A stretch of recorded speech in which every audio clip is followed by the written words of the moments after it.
భవితా ఛానల్కు స్వాగతం. మనం బిజినెస్ విజనరీస్ అనే ఈ కార్యక్రమం ద్వారా రకరకాల వ్యాపారాలను ప్రారంభించి వాటిలో విజయాలను సాధించిన వ్యాపారవేత్తల ప్రస్థానం గురించి తెలుసుకుంటున్నాం కదండి.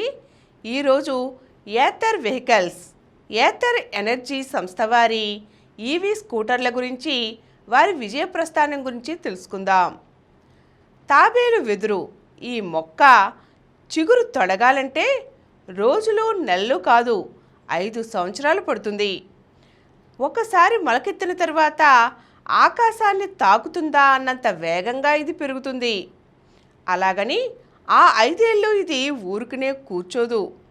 కఠినమైన రాతి పొరలను చీల్చుకొని బలంగా వేళ్ళునుకుంటుంది. ఈవీ స్కూటర్లు తయారు చేసే ఏథర్ ఎనర్జీ సంస్థ కూడా ఇటువంటిదే. ఎన్నో వైఫల్యాలను తట్టుకుని నేడు 47,000 కోట్లకు ఎదిగిన ఈ గెలుపుగాథ చూద్దామా? అది 2013 ఐఐటి మద్రాస్ క్యాంపస్లోని ఇంజనీరింగ్ డిజైన్ డిపార్ట్మెంట్. అక్కడే ఓ వారగా ఒక చాపా దిండు కూడా ఉన్నాయి. రేస్ కార్లు, డ్రోన్లు, గ్లైడర్లు వంటివి తయారు చేసే చోట ఈ చాపా దిండు ఏంటి అనే అనుమానం కొత్తగా వచ్చిన వాళ్ళకైతే వస్తుంది, కానీ అక్కడుండే ప్రొఫెసర్లకి, విద్యార్థులకి మాత్రం రాదు. ఎందుకంటే అవి తరుణ్ మెహతా, స్వాప్నిల్ జైన్లవన్న విషయం వాళ్లకు తెలిసిందే.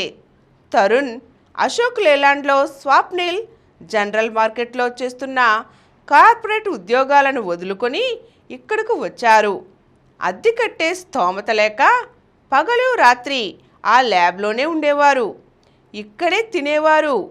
ఇంత కష్టం దేనికి అని ఎవరైనా అడిగితే వాళ్ళ సమాధానం ఒక్కటే, పెట్రోల్ అవసరం లేని ఎలక్ట్రిక్ స్కూటర్ కోసం అనేవారు. ఈవీ స్కూటర్ అనే మాటే వినబడని రోజులవి.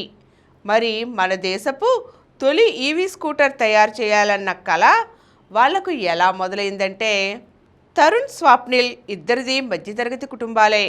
ఐఐటి మద్రాసులోని ఇంజనీరింగ్ డిజైన్ డిపార్ట్మెంట్లో కలిసి చదువుకున్నారు. ఇద్దరిది ఒకటే హాస్టల్, ఎదురెదురు గదులు. ఓ రోజు వాళ్ళ మాటల మధ్యలో కొత్తగా చైనా నుంచి వస్తున్న ఎలక్ట్రిక్ స్కూటర్ల గురించి ప్రస్తావన వచ్చింది. అవును, ఆ బ్యాటరీలు పేలిపోతాయట, వాటిని రిపేర్ చేసేవాళ్ళు ఇక్కడ లేరు వంటి మాటలు చర్చకు వచ్చాయి. అప్పుడే ఆ బ్యాటరీలేవో మనమే చేద్దాం అనుకున్నారు ఇద్దరు. అనుకోవడమే కాదు, చేశారు కూడా. ఆ బ్యాటరీ సామర్థ్యం చూపించడానికని ఒక ప్రోటోటైప్ స్కూటర్ని కూడా తయారు చేసి దాన్ని క్యాంపస్లో నడిపేవాళ్ళు. చూసిన వాళ్ళంతా బ్యాటరీ మాట పక్కన పెట్టి బండి మోడల్ బాగుంది అనేవారు. ఈ ప్రాజెక్ట్కి తరుణ్, స్వాప్నిల్ పెట్టిన పేరు ఏథర్ ఎనర్జీ, అంటే స్వచ్ఛమైన గాలి అని అర్థం. కానీ ఆ బ్యాటరీని కొనడానికి ఒక్కరూ ముందుకు రాలేదు. దాంతో స్నేహితులిద్దరూ నిరాశపడ్డా మన దేశానికి సొంతమని చెప్పుకోవడానికి ఒక్క ఎలక్ట్రిక్ వాహనం కూడా లేదన్న విషయాన్ని గ్రహించారు. ఎక్కడైనా ఒకటి అరా ఉన్నా అవన్నీ చైనా నుంచి విడిభాగాలు తెప్పించుకునే కలిపి తయారు చేసినవి. అప్పుడే వాళ్లకు పూర్తిగా మన టెక్నాలజీని వాడుకొని ఒక ఈవీ స్కూటర్ తయారు చేయాలన్న కోరిక కలిగింది. దానికోసమే మంచి ఉద్యోగాలు వచ్చినా వదులుకొని ఐఐటి మద్రాస్ ఇంక్యుబేషన్ సెల్కి తిరిగి వచ్చి తిని తినక పగలు రాత్రి కష్టపడి సుమారు 55 మోడల్స్ని తయారు చేశారు. ముఖ్యంగా మన దేశపు వేడిని తట్టుకొని బ్యాటరీ నిలబడాలంటే సరైన ఎయిర్ కూలింగ్ వ్యవస్థ కావాలి. ఇందుకోసం కొన్ని వందల మోడల్స్ని తయారు చేసి విఫలమయ్యారు. పేరున్న ఇంజనీర్లను నియమించుకునేందుకు డబ్బులు లేక కొత్తగా పాస్ అయిన ఇంజనీర్లకి ఉద్యోగాలిచ్చి ఈ ప్రయోగాలు చేశారు. IIT Madras department of science and technology అందించిన 45 లక్షల నిధులతోనే ఇవన్నీ చేశారు. పెట్రోల్ పోయకుండా బండి నడపడం ఏమిటి?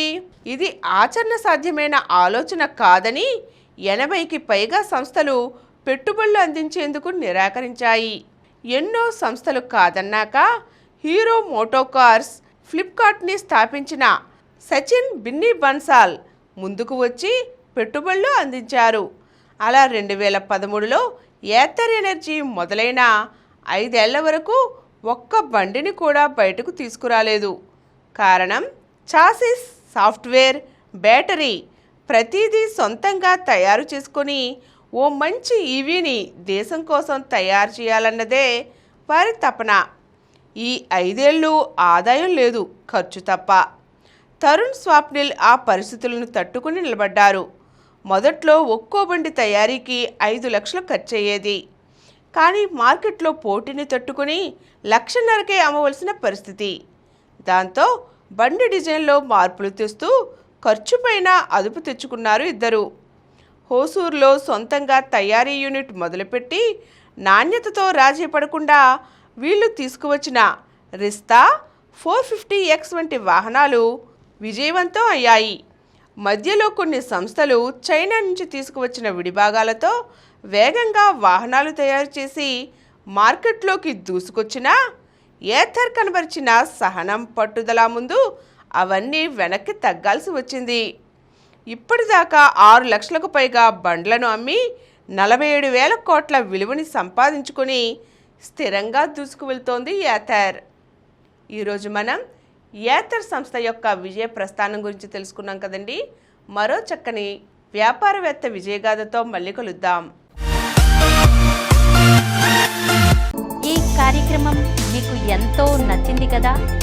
ఇటువంటి మరిన్ని వీడియోల కోసం అనతి కాలంలోనే 21 కోట్ల వ్యూస్ సాధించిన సమరం ఛానల్ సమర్పించు సమరం భవిత ఛానల్కు సబ్స్క్రైబ్ చేయండి, లైక్ చేయండి, మీ ఫ్రెండ్స్కి షేర్ చేయండి.